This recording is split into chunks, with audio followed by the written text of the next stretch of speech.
ಸಣ್ಣಮ್ಮನ ಮಕ್ಕಳು. ಸಣ್ಣಮ್ಮ ಗಂಡ ಮೈತನಾದ ನಂತರ ತನ್ನ ಇಬ್ಬರು ಮಕ್ಕಳೊಡನೆ ಹಳ್ಳಿಯಲ್ಲಿಯೇ ಜೀವನ ಮಾಡುತ್ತಾ ಇದ್ದಳು. ಚಿಕ್ಕ ತೋಟವಿತ್ತು.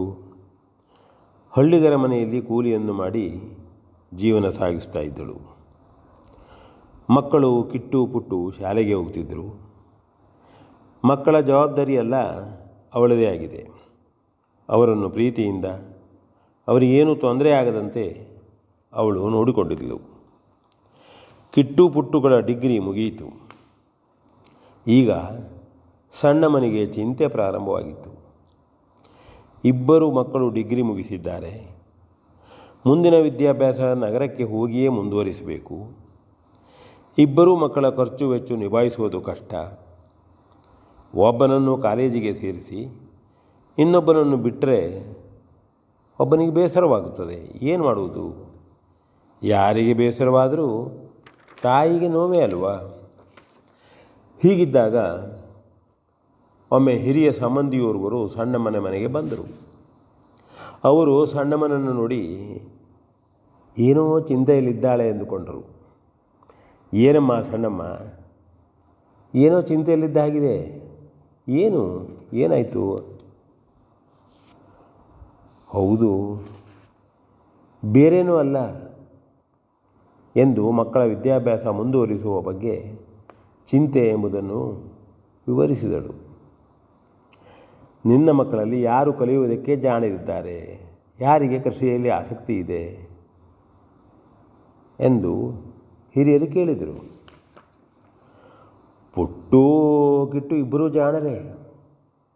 ಆದರೆ ಕಿಟ್ಟುವಿಗೆ ಕೃಷಿಯ ಬಗ್ಗೆ ಪ್ರೀತಿಯೇ ಇಲ್ಲ ಎಂದಳು ಸಣ್ಣಮ್ಮ.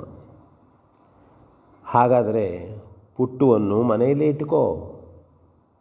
ಇಲ್ಲಿಯ ಕೃಷಿ ಕಾರ್ಯ ಮಾಡಿಕೊಂಡು ನಿನ್ನ ಜೊತೆ ಇರಲಿ. ಕಿಟ್ಟುವನ್ನು ನಗರಕ್ಕೆ ಮುಂದಿನ ಶಿಕ್ಷಣಕ್ಕೆ ಕಳಿಸು, ಒಳ್ಳೆಯದಾಗ್ತದೆ ಎಂದು ಹಿರಿಯರು ಹೇಳಿದಾಗ ಸಣ್ಣಮ್ಮ ಅದೇ ನಿರ್ಧಾರ ಮಾಡಿದಳು. ಪುಟ್ಟು ಮನೆಯ ಕೃಷಿ ಕಾರ್ಯ ಚಂದವಾಗಿ ಮಾಡತೊಡಗಿದ ಮತ್ತು ಹತ್ತಿರದಲ್ಲಿ ಹೋಟೆಲಿನಲ್ಲಿ ಅಡುಗೆ ಮಾಡಲು ಹೋಗತೊಡಗಿದ. ಕಿಟ್ಟು ನಗರದಲ್ಲಿ ಉತ್ತಮ ಕಾಲೇಜು ಸೇರಿದ. ಕೆಲವು ಸಮಯದಲ್ಲಿ ಕಿಟ್ಟುವಿಗೆ ಒಂದು ದೊಡ್ಡ ಕಂಪನಿಯಲ್ಲಿ ನೌಕರಿ ದೊರಕಿತು. ಸಂಬಳವೂ ಚೆನ್ನಾಗಿಯೇ ಬರತೊಡಗಿತು. ಒಂದು ದಿವಸ ಮನೆಗೆ ಬಂದ. ಒಳ್ಳೊಳ್ಳೆ ಸಿಹಿ ತಿನಿಸು ತಂದವ ಅಮ್ಮನಲ್ಲಿ ಕೊಟ್ಟು, ಅಮ್ಮ, ನನಗೆ ತುಂಬ ಒಳ್ಳೆಯ ನೌಕರಿ ಸಿಕ್ಕಿತು, ಆಶೀರ್ವಾದ ಮಾಡಮ್ಮ ಎಂದು ನಮಸ್ಕರಿಸಿ ಸಿಹಿ ಕೊಟ್ಟ. ಪುಟ್ಟುಗೂ ಕೊಡಮ್ಮ ಎಂದ. ಕೆಲವು ದಿವಸ ಕಳೆದ ಮೇಲೆ ಕಿಟ್ಟು ಮನೆಗೆ ಬಂದು ಅಮ್ಮನಿಗೆ, ಅಮ್ಮ, ನಾನು ಈಗ ನಗರದಲ್ಲಿ ಒಂದು ದೊಡ್ಡ ಮನೆ ತೆಗೆದುಕೊಂಡಿದ್ದೇನೆ. ತುಂಬ ದೊಡ್ಡ ಮನೆ, ಎಲ್ಲ ವ್ಯವಸ್ಥೆಯೂ ಇದೆ. ನಗರದ ಶ್ರೀಮಂತ ಜನರ ಹಾಗೆ ನನ್ನದೂ ಮನೆಯಾಯಿತು. ನೀನು ಇನ್ನು ಇಂಥ ಹಳ್ಳಿ ಮನೆಯಲ್ಲಿ ಉಳಿಬೇಕಿಲ್ಲ. ಸದ್ಯವೇ ಮನೆಯ ಪ್ರವೇಶ ಕಾರ್ಯ ಮಾಡಬೇಕು. ದೊಡ್ಡ ದೊಡ್ಡ ಜನರು ಬರುತ್ತಾರೆ. ಪುಟ್ಟುವನ್ನು ಕರೆದುಕೊಂಡು ನೀ ಬಾ ಎಂದು ಹೇಳಿದಾಗ ಪುಟ್ಟುಗೆ ಬಹಳ ಸಂತೋಷವಾಯಿತು. ಅಣ್ಣ, ಮನೆಯ ಪ್ರವೇಶದಲ್ಲಿ ಅಡುಗೆ ನಾನೇ ಮಾಡುತ್ತೇನೆ. ಹೋಟೆಲಿನಲ್ಲಿ ಕೆಲಸ ಮಾಡಿ ನನಗೆ ಅಡುಗೆ ಮಾಡಲು ಚೆನ್ನಾಗಿ ಬರುತ್ತದೆ ಎಂದು ಪುಟ್ಟು ಹೇಳಿದ. ಕಿಟ್ಟು ನಗರಕ್ಕೆ ಹಿಂದಿರುಗಿದ. ಮನೆಯ ಪ್ರವೇಶ ನಗರದಲ್ಲಿ ಸಣ್ಣಮ್ಮನಿಗೆ ಸಂತೋಷವೇ ಸಂತೋಷ. ಮಕ್ಕಳಿಗೆ ಒಳ್ಳೆಯದಾದರೆ ಅಮ್ಮಂದಿರಿಗೆ ಹಾಗೆ ಸಂತೋಷಕ್ಕೆ ಪಾರವೇ ಇರಲಿಲ್ಲ. ಅಮ್ಮ ಪುಟ್ಟು ಹೋದರು. ಕಿಟ್ಟು ಪುಟ್ಟುವಿಗೆ ಹೇಳಿದ, ಪುಟ್ಟು, ನೀನು ಕೇವಲ ಅಡುಗೆ ಮಾಡುವವನು, ಬಟ್ಟೆಯೂ ಸರಿಯಿಲ್ಲ. ಇಲ್ಲಿ ದೊಡ್ಡ ದೊಡ್ಡ ಜನರು ಬರ್ತಾರೆ, ನಮ್ಮ ಕಂಪನಿಯ ಅಧಿಕಾರಿಗಳು ಬರ್ತಾರೆ. ಹಾಗಾಗಿ ನೀನು ಅವರು ಬಂದು ಹೋಗುವವರೆಗೆ ಹೊರಗೇ ಬರಬೇಡ. ಪುಟ್ಟುವಿನ ಮನಸ್ಸಿಗೆ ನೋವಾಯಿತು. ತನ್ನನ್ನು ಕಡೆಗಣಿಸಿದಂತೆ ಕಂಡರೂ ತೋರಗೊಡದೆ ಆಯಿತು ಅಣ್ಣ ಎಂದ. ಇಷ್ಟು ಬೇಗನೆ ಹಣ ಆದ ಕೂಡಲೇ ಅಣ್ಣ ಬದಲಾಗ್ಬಿಟ್ನಲ್ಲ ಎಂದು ಪುಟ್ಟುವಿಗೆ ಕಂಡಿತ್ತು. ಗೃಹ ಪ್ರವೇಶದ ಪೂಜೆಯ ಕಾರ್ಯಕ್ರಮ ಚೆನ್ನಾಗಿ ನಡೆಯಿತು. ನಗರದ ಅನೇಕ ವ್ಯಕ್ತಿಗಳು ಬಂದರು. ಕಿಟ್ಟು ಉತ್ತಮ ಡ್ರೆಸ್ ಹಾಕಿಕೊಂಡು ಒಳ್ಳೆಯ ರಾಜ್ಕುಮಾರನಂತೆ ಕಾಣುತ್ತಿದ್ದ. ಸಣ್ಣಮ್ಮ ಓಡಾಡಿಕೊಂಡು ಬಂದವರನ್ನು ಮಾತಾಡಿಸ್ತಾ ಇದ್ಲು. ಕೆಲವರು ಕಿಟ್ಟುವಿನ ತಾಯಿ ಎಂದು ಸಣ್ಣಮ್ಮನಿಗೆ ವಂದಿಸುತ್ತಿದ್ದರು. ಬಂದವರಿಗೆಲ್ಲ ತುಂಬ ಊಟದ ವ್ಯವಸ್ಥೆ ಇತ್ತು.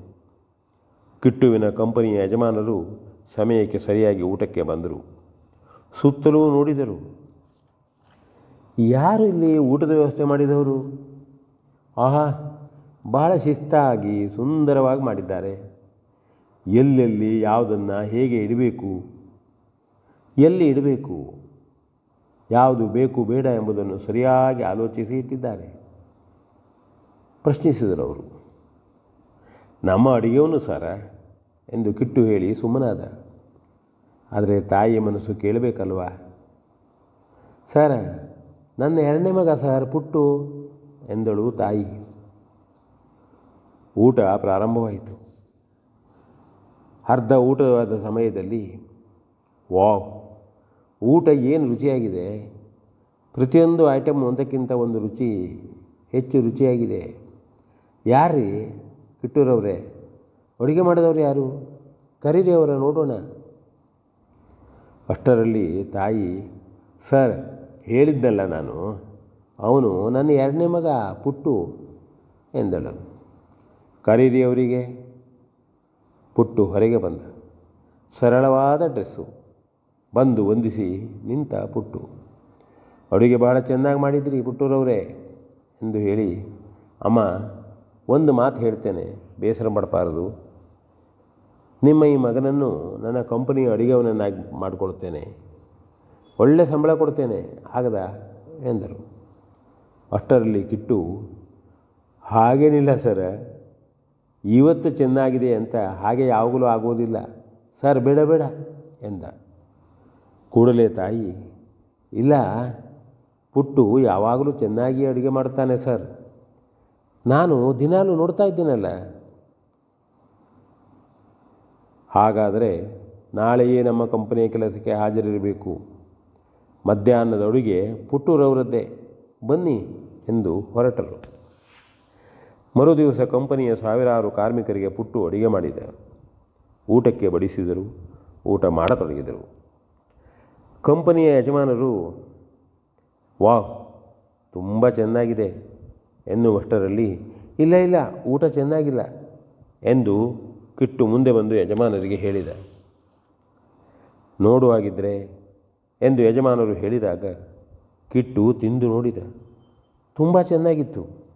ಕಿಟ್ಟುವಿನ ಮುಖ ಬಾಡಿತು. ಏನು ಹೇಳಬೇಕು ಎಂಬುದು ತಿಳಿಯದೆ ತಡವರಿಸಿದ. ಆಗ ಯಜಮಾನರು ಹೇಳಿದರು, ಏನು ಕಿಟ್ಟು ನಿನ್ನ ಯೋಚನೆ? ಇಷ್ಟು ಕೆಟ್ಟ ಯೋಚನೆ ಮಾಡುವುದಾ? ನನಗೆ ನಿನ್ನೆಯೇ ತಿಳಿದಿದೆ. ಪುಟ್ಟು ಮಾಡಿದ ಊಟದಲ್ಲಿ ಉಪ್ಪು ಸುರುವು ಎಂದು ಬೇರೆಯವನಿಗೆ ನೀನು ಹೇಳಿದ್ದು ನಾನು ಕೇಳಿಸಿಕೊಂಡಿದ್ದೆ. ಅದನ್ನು ತಪ್ಪಿಸಿದವ ನಾನು. ಸ್ವಂತ ತಮ್ಮನಿಗೆ ಅನ್ಯಾಯ ಮಾಡ ಹೊರಟಿದ್ಯಲ್ಲ, ಎಂತಹ ಮನಸ್ಸೋ ನಿಂದು? ನಾಳೆಯಿಂದ ನಿನ್ನನ್ನು ಕೆಲಸದಿಂದ ವಜಾ ಮಾಡಿದ್ದೇನೆ ಎಂದು ಕಿಟ್ಟುವಿಗೆ ಹೇಳಿಯೇ ಬಿಟ್ಟರು. ಅಷ್ಟರಲ್ಲಿ ಪುಟ್ಟು, ಬೇಡ ಸರ್, ಬೇಡ, ನನ್ನ ಅಣ್ಣ ಒಳ್ಳೆಯವನೇ. ತಾಯಿ ನಮಗೆ ಕಷ್ಟಪಟ್ಟು ಕಲಿಸಿದ್ದಾಳೆ, ಒಳ್ಳೆಯ ಸಂಸ್ಕಾರ ನೀಡಿದ್ದಾಳೆ. ಈಗ ಯಾಕೋ ಹಣ ಆಗಿದೆಯಲ್ಲ ಅಣ್ಣಿಗೆ, ಹಣವಂತನಾಗಿ ಈ ಮನಸ್ಸು ಬಂದಿದೆ. ಮುಂದೆ ಸರಿ ಹೋಗ್ತಾನೆ ಸರ್. ತಾಯಿಯು ದುಃಖಿಸುವಂತಾಗುತ್ತದೆ ನೀವು ಹಾಗೆ ಮಾಡಿದರೆ ಎಂದಾಗ ಯಜಮಾನರು, ನೋಡೋ ಕಿಟ್ಟು, ನಿನ್ನ ತಮ್ಮನ ಗುಣವನ್ನು ನೋಡು. ಸಹೋದರ ಅಂದರೆ ಪುಟ್ಟುವಿನ ಹಾಗೆ ಇರಬೇಕು. ಕೇವಲ ಹಣದಿಂದ ವ್ಯಕ್ತಿಯನ್ನು ಅಳೆಯಲಾಗದು. ಮನುಷ್ಯನ ಒಳ್ಳೆಯ ಗುಣ ಅವನನ್ನು ರಕ್ಷಿಸುತ್ತದೆ, ಅವನ ಗೌರವ ಹೆಚ್ಚಿಸುತ್ತದೆ. ಪುಟ್ಟುವಿನ ಹೇಳಿಕೆಯಂತೆ ನಿನ್ನನ್ನು ತೆಗೆದುಹಾಕುವುದನ್ನು ಕೈಬಿಟ್ಟಿದ್ದೇನೆ. ನಾಳೆಯಿಂದ ಇಬ್ಬರೂ ಕೆಲಸಕ್ಕೆ ಬನ್ನಿ ಎಂದಾಗ ಪುಟ್ಟುಗೆ ಸಂತೋಷವಾಯಿತು. ಕಿಟ್ಟು ತನ್ನ ಹಣದಿಂದ ಬಂದ ಅಹಂಕಾರವನ್ನು ತೊರೆದು ಒಳ್ಳೆಯ ವ್ಯಕ್ತಿಯಾದ. ಇಬ್ಬರು ಸಹೋದರರು, ತಾಯಿ ಸಂತೋಷದಿಂದ ನೆಮ್ಮದಿಯ ಜೀವನ ಸಾಗಿಸತೊಡಗಿದರು. V N Bhagavat ಬರಪಳ್ಳಿ.